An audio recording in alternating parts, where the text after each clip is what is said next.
Bismillahirrahmanirrahim. Assalamualaikum warahmatullahi wabarakatuh. Perkenalkan, nama saya Fariasa, NIM A1J118049.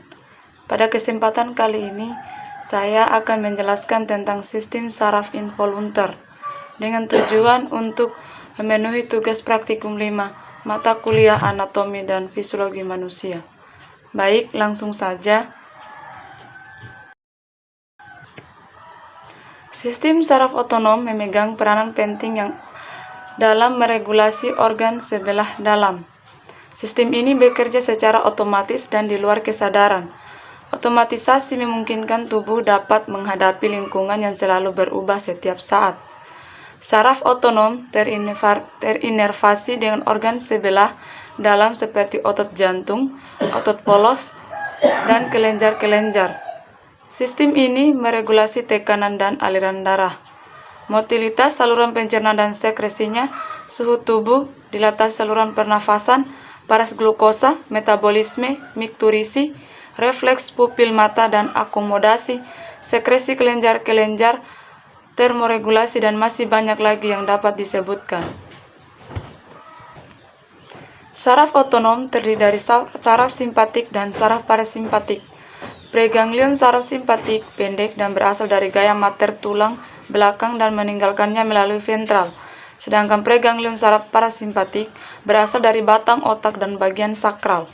Kemudian menjulur keluar dari bersinapsis dengan ganglion yang dekat dengan organ sebelah dalam, saraf 3, saraf 7, saraf 9, dan saraf 10. Yang pertama, mata. Pada saraf simpatik, letak ganglionnya berada di paravertebral dan bekerja dalam dilatasi pupil mata dan relaksasi otot ciliaris untuk pandangan jauh. Sedangkan pada saraf parasimpatik berada di saraf kranial 3 dan bekerja dalam kontraksi pupil mata dan otot ciliaris untuk pandangan dekat. Yang kedua, kelenjar submandibular dan sublingual. Pada saraf parasimpatik berada pada saraf kranial 7 dan 9 dan bekerja dalam menstimulasi cairan tubuh, cairan ludah, sedangkan pada saraf simpatik bekerja dalam pencegahan pengeluaran cairan ludah. Yang ketiga, paru-paru. Pada saraf parasimpatik berada pada saraf kranial 10 dan bekerja pada konstruksi bronki dan merangsang sekresi. Sedangkan pada saraf simpatik berada pada paravertebral dan bekerja pada dilatasi bronki. Yang keempat, kelenjar keringat atau kulit. Pada saraf simpatik berada pada paravertebral bekerja untuk memproduksi keringat, sedangkan pada saraf simpatik bekerja dalam menurunkan ekres keringat. Yang kelima, jantung. Pada saraf parasimpatik berada di saraf kranial 10, cara kerjanya itu dengan mengurangi denyut jantung dan kontraksi. Sedangkan pada saraf simpatik berada di paravertebral dan cara kerjanya yaitu meningkatkan denyut jantung dan kontraksi. Yang keenam, hati. Pada saraf simpatik berada di paravertebral, cara kerjanya itu degradasi glikogen ke glukosa dan trigliserida ke asam lemak. Sedangkan pada saraf parasimpatik cara kerjanya itu dengan menstimulasi pengeluaran empedu. Yang ketujuh, lambung. Pada saraf simpatik berada di paravertebral dan bekerja pada konstruksi bronki dan merangsang sekresi. Sedangkan pada saraf simpatik berada pada paravertebral dan bekerja pada dilatasi bronki. Yang keempat, kelenjar keringat atau kulit. Pada saraf simpatik berada pada paravertebral bekerja untuk memproduksi keringat, sedangkan pada saraf simpatik bekerja dalam menurunkan ekres keringat. Yang kelima, jantung.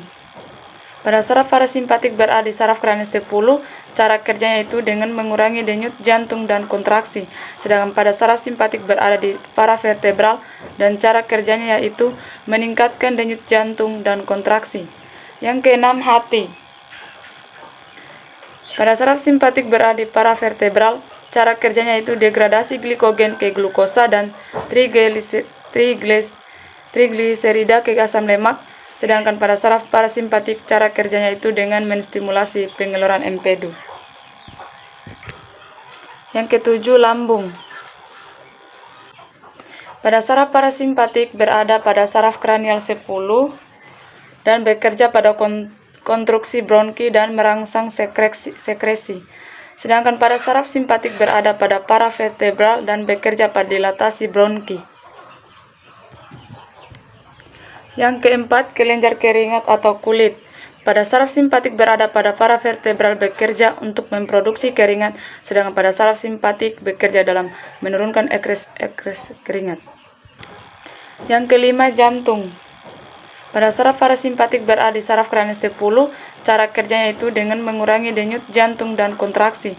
Sedangkan pada saraf simpatik berada di paravertebral dan cara kerjanya yaitu meningkatkan denyut jantung dan kontraksi. Yang keenam, hati. Pada saraf simpatik berada di paravertebral, cara kerjanya itu degradasi glikogen ke glukosa dan trigliserida ke asam lemak. Sedangkan pada saraf parasimpatik cara kerjanya itu dengan menstimulasi pengeluaran empedu. Yang ketujuh, lambung. Pada saraf simpatik berada di paravertebral, yaitu menghambat kerja jantung dan pankreas serta menghambat aktivitas mencerna. Sedangkan pada saraf parasimpatik berada di saraf kranial 10, cara kerjanya itu memacu kerja lambung dan sekresi eksokrin dan pelepasan insulin serta menstimulasi aktivitas mencerna. Yang kedelapan, usus kecil dan usus besar.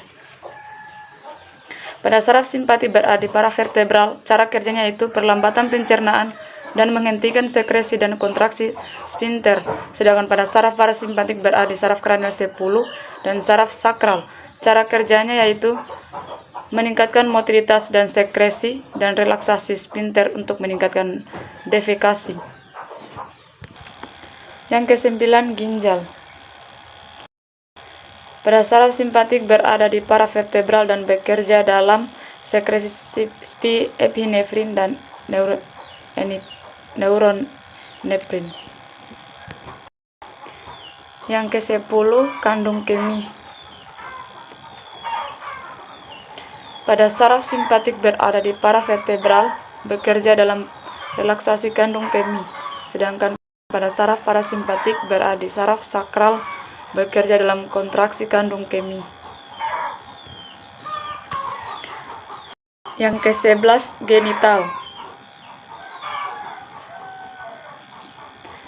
Pada saraf simpatik bekerja dalam menghambat aktivitas genital, sedangkan pada saraf simpatik berada di saraf sakral bekerja dalam ereksi dan stimulasi alat kelamin.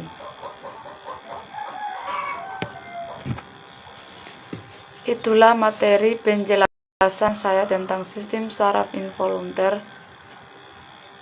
Kurang dan lebihnya mohon dimaafkan. Wassalamualaikum warahmatullahi wabarakatuh.